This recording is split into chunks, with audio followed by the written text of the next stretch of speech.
이 새벽에 우리가 주님을 찬양합니다. 우리의 입술을 열어 노래합니다.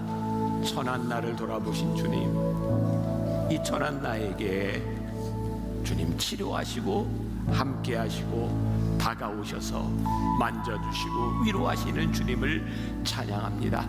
주님 나의 좋은 치료자, 주님 나의 좋은 치료자임을 믿습니다. 주님, 이 시간 상한 심령으로 온 사람들이 있습니까? 주님, 그 마음 가운데 함께하여 주옵소서. 연약한 육신을 안고 온 사람이 있습니까? 주님, 이기도록 힘주시고 온전케 하여 주옵소서. 오늘도 주의 자녀들을 향하여 말씀하시는 주의 음성을 듣습니다. 사랑하는 딸아, 사랑하는 아들아, 내가 오늘 너와 함께하리라. 내가 너를 붙잡아 주리라. 내가 너의 오른편에서 그늘이 되어 주리라. 나는 너의 반석이고 나는 너의 요새가 되어 주리라. 오늘 말씀하시는 이 말씀 붙들고 승리하며 나가는 새벽 되게 하여 주옵소서. 함께 하심을 믿사오며 예수님의 이름으로 기도합니다. 아멘.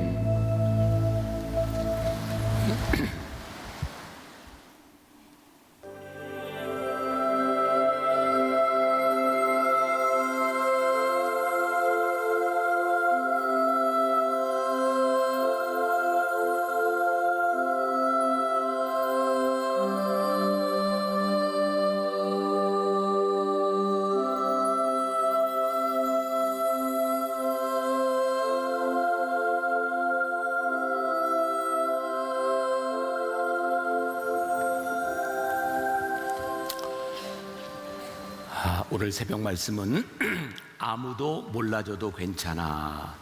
오늘 외로움에 대한 이야기를 하려고 하고요. 누가복음 8장 42절부터 48절까지의 말씀을 교독하도록 하겠습니다. 제가 먼저 봉독합니다. 예수께서 가실 때 무리가 밀려들더라.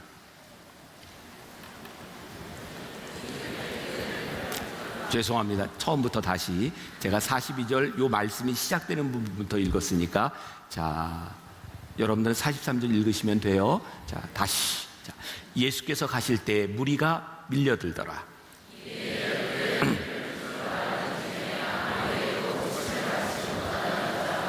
예수의 뒤로 와서 그의 옷가에 손을 대니 혈루증이 즉시 그쳤더라.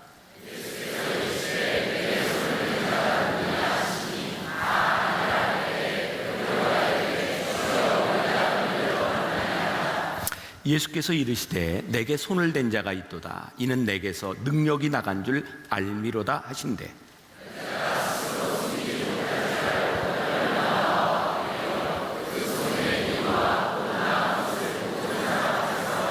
함께 예수께서 이르시되 딸아, 내 믿음이 너를 구원하였으니 평안히 가라 하시더라. 아멘. 미국의 잡지 중에 크리스찬니티 투데이라는 것이 있습니다. 일반 사람들을 대상으로 그런 설문을 조사했습니다. 당신은 외로움을 느끼십니까?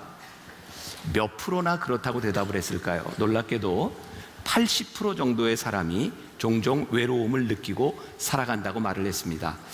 여러분들에게 이렇게 숫자를 좀 하나 보여드리려고 하는데요. 저기 미국에 2016년 1년간 자살한 사람이 44,965명입니다. 2013년 1년 동안 총기로 사망한 사람이 33,600명입니다. 안 놀라세요? 놀래주세요. 네. 9.11 테러에 죽은 사람이 3,400명입니다. 우리는 9.11 테러를 가지고 굉장히 큰 사건이라고 생각하는데 1년에 10배 넘는 사람이 자살 혹은 총기 사고로 사망을 합니다. 저 사람들의 특징이 외로움 가운데 자살을 하거나 총기 사고자들도 외로움에 대한 불만이 상대방에게 표출되는 범죄라고 얘기합니다. 우리나라 2007년부터 11년 5년 동안 7만 2천 명이 자살을 했습니다. 이게 얼마나 큰 숫자냐면요, 이라크 전쟁 2003년부터 11년까지 이라크 전쟁에서 죽은 사람이 3만 9천 명, 아프가니스탄 10년 동안 전쟁에서 죽은 사람이 15,000명입니다. 우린 전쟁이 굉장히 무섭다고 생각하는데 자살자들의 대부분은 또 외로움 가운데 고독하게 세상을 떠나갑니다.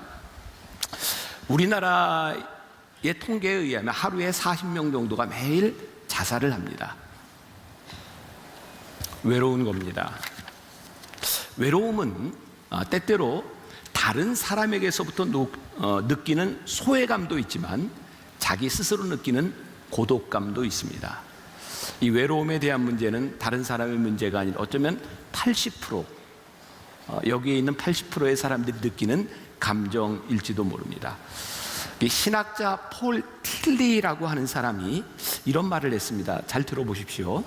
사람들이 외로움을 느끼는 것은 하나님을 모르기 때문이다. 하나님을 모르는 사람에게 혼자 있는 것은 고독이며 마음의 쓰라림이지만 하나님을 아는 사람에겐 하나님의 영광을 마주하는 시간이며 세상을 살아갈 에너지를 비축하는 시간이 되기 때문이다. 외로움의 문제는 결국 하나님과의 관계의 문제다. 우리 인간들이요, 외로움을 느끼는 감정은 보편적 감정입니다. 아무도 우리를 만족시켜 주지 못하기 때문입니다.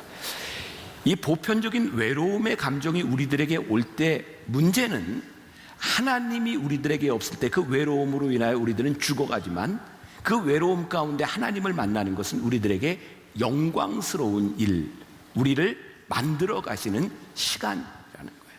오늘 12년 동안 혈루증을 앓던 이 여인을 통하여 이 여인의 외로움을 생각하고 이 여인에게 찾아온 그 영광을 우리들이 함께 보려고 합니다. 성경에 이 여인에 대한 정보는 두 가지인 것 같아요. 하나, 12해를 혈루증을 앓았다. 또 다른 것 또 하나를 이야기한다면 이 여인은 아무에게서도 고침을 받지 못하던 여자였다.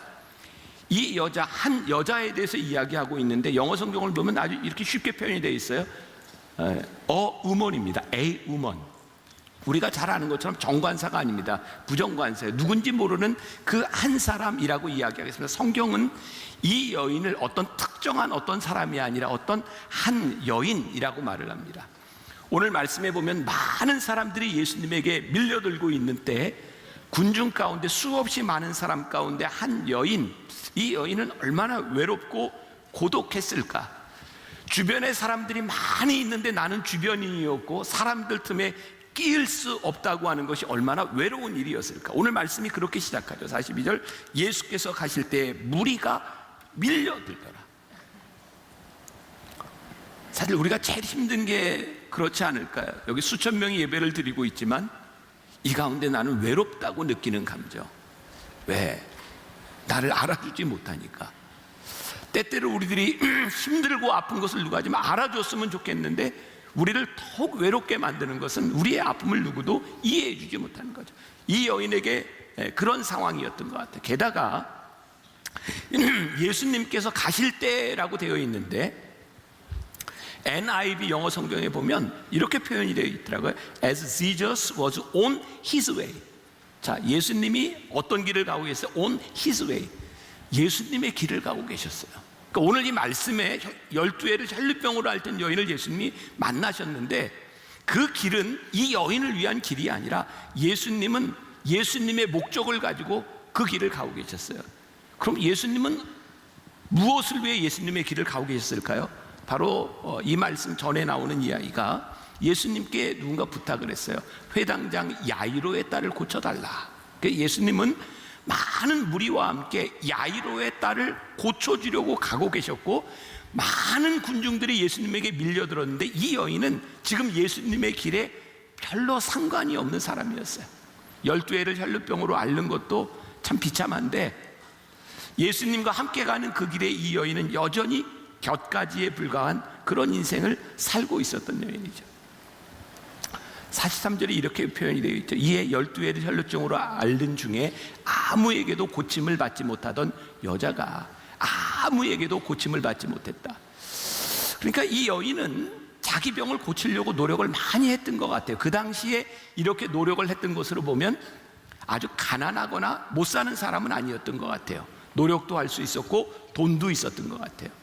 고침을 받지 못했다라고 하는 것을 유진 피터슨의 메시지 성경에 보면 이렇게 표현을 하고 있더라고요. 그 여자는 가지고 있던 돈을 의사한테 전부 썼으나 어느 누구도 그녀에게 도움이 되지 못했다. 돌봄을 받지 못한 것이 아니라 돈이 있었는데 도움이 되지 못했다. 아무도 나를 알아주지 못하고 내 문제를 해결할 수 없는 그 일, 그리고 혈루병이라고 하는 게 여자들에게는 하혈을 하는 거죠. 하혈. 당시 2000년 전 상황, 또 근동지방 상황을 생각하면 그렇게 쉽게 목욕을 할 수 있는 상황이 아닙니다. 피를 흘려요. 잘 씻을 수도 없어요. 사람들이 그냥 격리됐다고 하는 것도 참 힘든 일인데 어쩌면 몸에서 냄새가 나고, 그래서 사람들이 이 여인 옆에 가면 멀리하고 싶었을지 몰라요. 참 힘든 상황이었을 것 같다는 생각이 들어요. 제가 미국 유학 시절에 벌써 이제 20여 년 더 지난 일인데, 제가 박사과정에 있을 때 거기에는 10여 국에서 온 많은 나라 학생들이 함께 공부를 했어요. 선교학 박사과정이었는데, 근데 짐바브웨에서 왔던 한 목사님이 있었어요. 정말 형언할 수 없는 냄새가 났어요. 수업하다가, 여러분 제가 정말 화장을 하나도 하지 않고요, 수업하다가 그 냄새 때문에 밖에 나가서 숨을 한번 쉬고 들어올 정도로 심했어요. 다 목사들이고 다 신학을 공부하는 사람이잖아요. 아무도 표를 내지 않습니다. 그런데 아무도 그 옆에 먼저 가려고 하지 않습니다. 가능하면 조금 더 떨어져 있고 싶었던 것 같아요. 냄새라고 하는 게 참 힘들게 하는구나. 제가 가끔 오래된 환자들을 이렇게 신방할 때가 있습니다. 혹은 요양원에 신방할 때도 있고, 오랫동안 암투병원 환자들을 신방할 때가 있습니다. 환자와 가족들은 잘 모릅니다. 냄새에 익숙해졌기 때문에. 그런데 신방하는 제가 한번 딱 들어가면 참 냄새가 힘이 듭니다. 우리 인생이거든요. 그래서 자식들이, 손주, 손녀들이 나이 들면 할머니, 할아버지에게 잘 오려고 하지 않습니다. 나이 드는 것도 참 비참한데, 내가 원했던 것도 아닌데, 여러분 우리들이 사회적으로 격리되는 것도 참 힘든데, 가까운 사람들이 나와 같이 하려고 하지 않는 것, 공동체로부터, 가족으로부터 내가 멀리, 내가 이렇게 가까이 가고 있지 못하는 것이 얼마나 힘든 일. 그러니까 이 여인에게 찾아왔던 이 고독감, 외로움, 이것은 참 힘든 일이었을 거라는 생각이 듭니다. 그런데 예수님께서 이 여인을 위해 가고 있지 않았지만, 이 여인이 예수님께 오셔서 예수님을 만났을 때 예수님께서 가시는 그 길에 이 여인이 주인공이 되는 일이 오늘 여기에 나타나고 있어요. 자, 43절부터 45절. 이에 12회를 혈루증으로 앓는 중에 아무에게도 고침을 받지 못하던 여자가 예수의 뒤로 와서 그의 옷가에 손을 대니 혈루증이 즉시 그쳤더라. 예수께서 이르시되 내게 손을 댄 자가 누구냐 하시니 다 아니라 할 때에 베드로가 이르되 주여 무리가 밀려들어 미나이다. 아무튼 베드로는 약방의 감초처럼 늘 이렇게 등장을 하는데, 근데 베드로의 말이 맞는 거예요. 누가 나를 만졌느냐 하니까 예수님, 사람들이 이렇게 밀려드는데, 무리가 밀려드는데 누가 예수님을 만졌겠습니까? 그러니까 베드로가 옆에서 지근거리에서 예수님을 보자 하고 가는데 아무도 예수님을 만졌다라고 하는 것을 보지 못한 거죠. 그리고 오늘 여기에도 이렇게 되어 있어요. 예수의 뒤로 와서 그의 옷가에 손을 대니, 영어 성경에 또 이렇게 표현이 되어 있다고, The edge of his cloak이라고 되어 있어요. 예수님의 옷 끝자락에 손을 댔다. 만진 게 아닙니다. 터치했습니다. 이 여인의 마음을 생각해서 늘 사람들에게 따돌림을 당하고 외면을 당해야 했던 이 여인이 군중 가운데 예수님을 따라가다가 붙잡지 못하고 예수님의 옷자락에 손을 살짝 터치를 한 거예요. 예수님께서 이렇게 말씀하십니다. 누가 내 옷에 손을 댔느냐? 베드로가 볼 때 아무도 예수님에게 손을 댄 자가 없습니다. 누가 예수님을 만졌겠습니까? 그냥 사람들이 밀려다니까 그냥 부딪혔지 않겠습니까? 이제 우리가 오늘 이 상상력을 가지고 이 상황을 바라보며 말씀을 더 볼 필요가 있어요. 46절에서부터 48절, 예수께서 이르시되 내게 손을 댄 자가 있도다. 이는 내게서 능력이 나간 줄을 알미로다 하신대, 여자가 스스로 숨기지 못할 줄 알고 떨며 나와 엎드려 그 손댄 이유와 곧 나은 것을 모든 사람 앞에서 말하니, 예수께서 이르시되 따라 내 믿음이 너를 구원하였으니 평안히 가라 하시더라. 자, 우리 여기서 두 가지를 생각할 필요가 있어요. 예수님은 어떻게 그 여인이 손댄 것을 아셨을까요? 그 여인의 아픔이 예수님에게 전해진 거죠. 우리 나인성 과부의 이야기를 기억하시죠? 예수님의 마음이 그 여인의 마음으로 들어갔다. 그 여인의 아픔 가운데 예수님의 마음이 들어가면 예수님의 능력이 나간 걸 아셨어요. 그리고 여인은 그것을 숨기지 못할 것을 알았어. 왜? 지금 이 여인이 예수님의 옷자락에 손을 대었을 때 그 여인의 혈류 근원이 마르는 것을, 그 여인이 나아지는 것을 알고 있었기 때문에 숨기지 못할 것을 알고 예수님 앞에 떨며 엎드려 이야기합니다. 모든 자신의 이야기를 합니다. 떨며 엎드려. 이번 새벽에 말씀을 전하는 중에 우리가 주님을 만나는 주님 앞에서는 두려움이 우리들에게 참 귀하다. 긍정적인 두려움, 주님 앞에 두려움으로 주님 접니다라고 말을 할 때, 주님의 영광을 우리들이 바라보고 주님 앞에 내가 죄인이라고 이야기할 때 우리들을 사용하시는 주님을, 우리들에게 평안히 가라고 하시는 주님을, 우리들에게 영광을 보여주시는 주님을 봅니다. 말씀을 준비하다가 이 장면에서 저에게 떠오른 찬양이 있었어요. 혹시 아시는 분들이 있나요? 거친 세상에서 실패하거든 그 손 못자욱 만져라. 거댄 일 하다가 힘을 얻으리 그 손 못자욱 그런데요, 이 찬양을 하다가 제가 그냥 자연스럽게 가사를 이렇게 바꿨어요. 거친 세상에서 실패하거든 주님 옷자락 만져라. 거댄 일 하다가 힘을 얻으리 주님 옷자락 만져라. 주님 옷자락 만져라. 주님 옷자락 만져라. 주가 널 지키며 인도하시리. 주님 옷자락 만져라. 오늘 이 새벽에 여러분들이 주의 옷자락을 만질 수 있기를 소원합니다. 우리가 붙잡는 것이 아니라 주님 옷자락을 터치하는 것만으로도 주님께서 우리들에게 내 능력이 나갔느니라. 누가 내 옷자락을 만졌느냐. 오늘 그 주님의 은혜가 오늘 여러분들 한 사람 한 사람에게 임하기를 간절히 소원합니다. 일본의 기독교인 중에 유명한 성자 두 사람을 이야기합니다. 우찌무라 간조 그리고 가가와 도요히코라는 사람입니다. 가가와 도요히코는요, 당시 그 동경의 시장이었던 아버지와 그리고 기생이었던 어머니 첩 사이에서 태어났습니다. 이 가가와 도요히코는 늘 본처의 자식들에게 많은 어려움을 당하고 눈칫밥을 먹고 그렇게 살아갔습니다. 멸시와 천대. 그래서 그는 그의 삶이 늘 주변인이라고 생각을 하고, 그리고 마음의 병이 많이 깊어졌어요. 나중에 결국 폐병에 걸리게 되죠. 부모를 원망하고 자랐던 이 가가와 도요히코가 어느 날 담벼락에 우두커니 서 있는데 구세군 전도대가 북을 치고 나팔을 울며, 옛날에 구세군들 그랬어요, 전도를 하고 있었습니다. 하나님은 모든 사람을 사랑하십니다. 하나님은 누구든지 사랑하십니다. 그때 담벼락에 기대있던 가가와 도요히코는 예수님께서 누구든지 사랑하십니다 라는 말이 그에게 들어왔어요. 그는 떨리는 마음으로 구세군 전도대에 가서 이렇게 묻습니다. 하나님은 누구나 사랑하신다고요? 그렇습니다. 하나님은 기생의 아들도 사랑하시나요? 그렇습니다. 하나님은 어떤 사람도 사랑하십니다.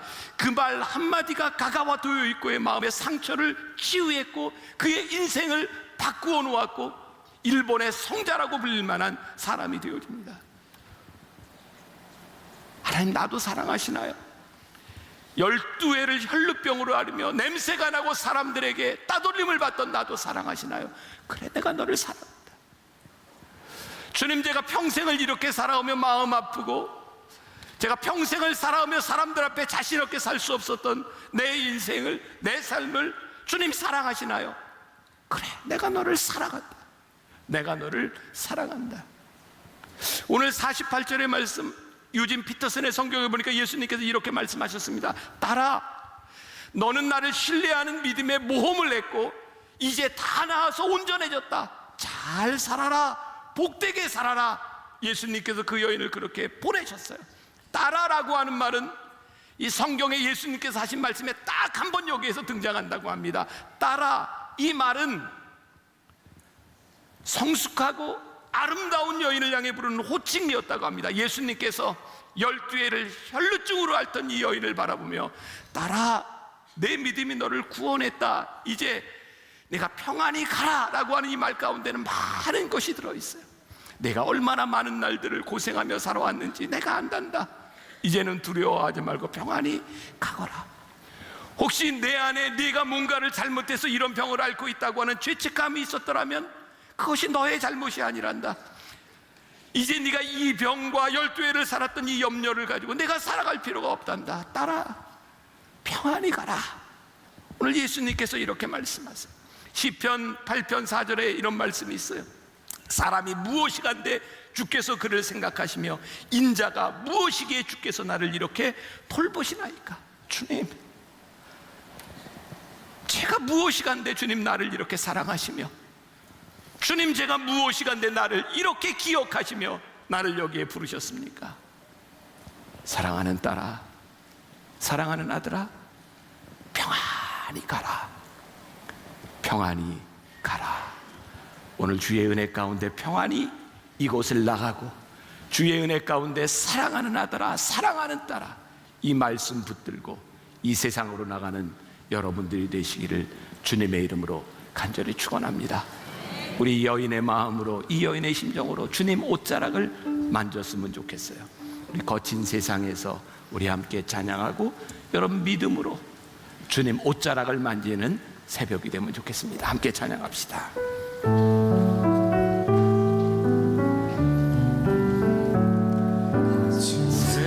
세상에서 실패하거든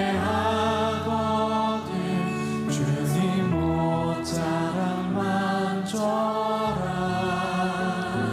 고된 일을 하다가 힘을 얻으니 주님 옷자락 만져라. 주님 옷자락 만져라. 주님 옷자락 만져라.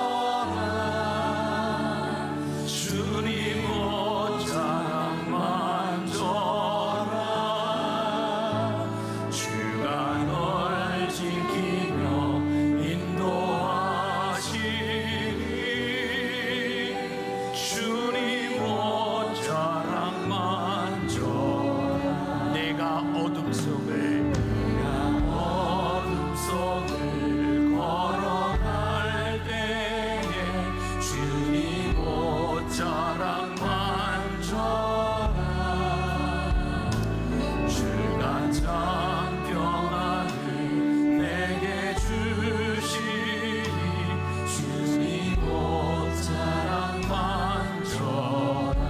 주님 옷자락, 주님 옷자락 만져라. 주님 옷자락 만져라. 주가 널 지키며 인도하시니 주님 옷자락 만져.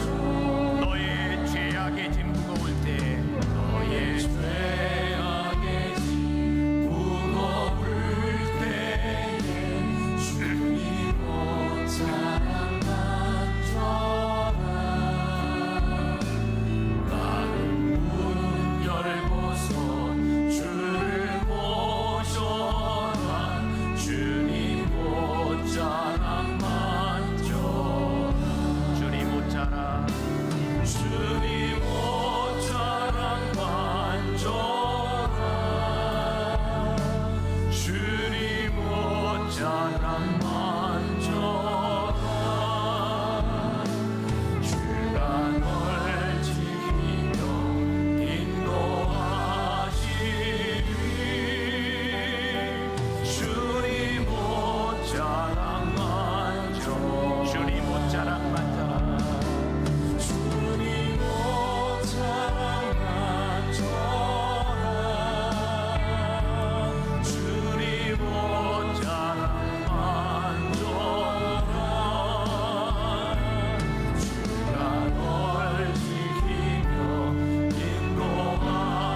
기도하겠습니다. 하나님, 12회를 혈류증으로 앓았던 여인, 얼마나 힘들었을까요? 아무도 가까이 하지 않는 그의 인생이 얼마나 외로웠을까요? 지금 가만히 보니 우리들의 삶도 다르지 않았던 것 같습니다. 많은 사람들과 함께 있어도 때로 외로웠고, 아무도 나를 이해해 주지 못하는 것 때문에 참 고독했고 힘들었습니다. 근데 어느 날 이 여인이 주님이 오신다는 소식을 듣고 주님을 따라가며 많은 군중들 가운데 휩싸여 아무것도 아닌 것 같은 미약한 존재였지만 부끄럽게 주님께 나가 주님의 옷에 손을 대었을 때 우리 주님께서 말씀하셨습니다. 누가 나를 만졌느냐? 나에게서 능력이 나갔느니라. 주님, 우리가 부끄러운 이 손으로 주님의 옷자락을 붙잡습니다. 주님, 저 외롭고 힘들고 많이 아파했습니다. 예수님께서 오늘 우리들에게 말씀하십니다. 사랑하는 딸아, 사랑하는 아들아, 이제 평안히 가라. 내가 노임을 받았느니라. 평안히 가라. 내가 너와 함께 할 것이니 평안히 가라. 주님, 오늘 예배하는 자 중에 우울증으로, 공황장애로, 불면증으로 많이 힘들어하는 사람들이 있습니까? 이제 주의 이름으로 노임을 받을 줄 믿습니다. 하나님, 죄책감으로, 과거의 많은 수치심으로 마음이 아파하고 힘들었던 사람이 있습니까? 이제 예수의 이름으로 명하노니 내가 노임을 받을지어다. 평안히 가라, 평안히 가라. 믿음으로 주님 말씀 붙들고 평안히 가게 하여 주옵소서. 승리하게 하여 주옵소서. 예수님의 이름으로 기도했습니다. 아멘.